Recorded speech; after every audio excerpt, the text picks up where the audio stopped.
Assalamualaikum warahmatullahi wabarakatuh. Hai, saya Asti Sugiarti. Saya dari Prodi PIAUD, MPM saya 2401041002. Di sini saya akan melaksanakan UAS Filsafat.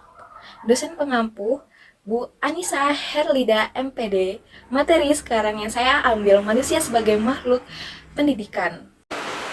Pembahasan yang pertama mengenai manusia sebagai makhluk yang memerlukan pendidikan. Rumusan dan Goffard lebih dekat pada pokok bahasan manusia animal education sebagai manusia hewan yang harus dilatih untuk menjalankan tugas hidupnya secara mandiri.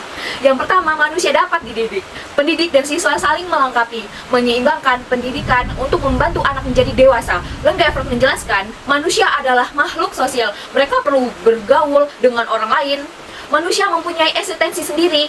Manusia beretika dan memiliki moral yang memandu tindakan mereka. Manusia unik, tidak identik dengan yang lain. Yang kedua, manusia adalah makhluk yang memerlukan pendidikan. Mengapa memerlukan pendidikan? Pengajaran dan pelatihan saja itu tidak cukup untuk melakukan tindakan moral. Nah, itu diperlukanlah sikap.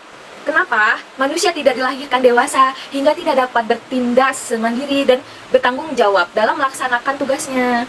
Nah, kemampuan hidup saja itu tidak cukup untuk memperkaya naluri, yaitu tuh tindakan batin. Pembahasan yang kedua, manusia juga sebagai makhluk yang memerlukan bantuan. Kenapa? Dibandingkan dengan makhluk lain, manusia ibarat hewan dalam hidup. Mereka makan, bergerak, bernapas, bersuara, dan berkembang biak, serta melindungi diri jika ada bahaya. Namun, manusia mempunyai kemampuan dan cara hidup yang khusus, serta harkat dan martabat manusia di atas hewan. Dengan kesadaran, kemampuan, keterampilan merupakan awal perbedaan kehidupan manusia dan hewan.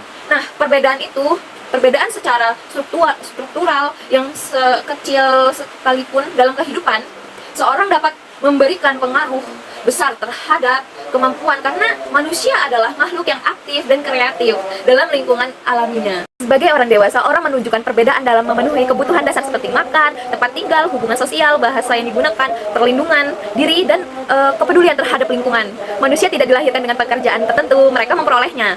Nah, setelah lahir, manusia dilahirkan seperti ini, bahkan tidak mampu menyediakan sendiri hal-hal yang penting bagi kelangsungan hidupnya, baik sekarang maupun dalam jangka panjang. Mereka akan terus membutuhkan bantuan untuk waktu yang lama ke depannya, yaitu ketika masyarakat menjadi tergantung pada bantuan orang lain dan tidak mampu bertahan hidup tanpa mereka. Pembahasan yang ketiga mengenai dunia sebagai dunia yang terbuka. Proses saling melengkapi dan membimbing tidak akan dianggap sebagai pekerjaan yang sulit dan melelahkan, dan orang tua akan melaksanakan tanggung jawab, kebaikan, dan kepercayaan yang akan membantu anak untuk bertahan hidup karena mereka adalah anak mereka sendiri. Anak-anak ini secara alami mereka membutuhkan bantuan orang tuanya. Dalam proses ini dibentuk watak eksistensialnya, arah hidupnya, teladannya, dan tujuan hidupnya karena alam tidak memberikan pakaian yang sudah jadi.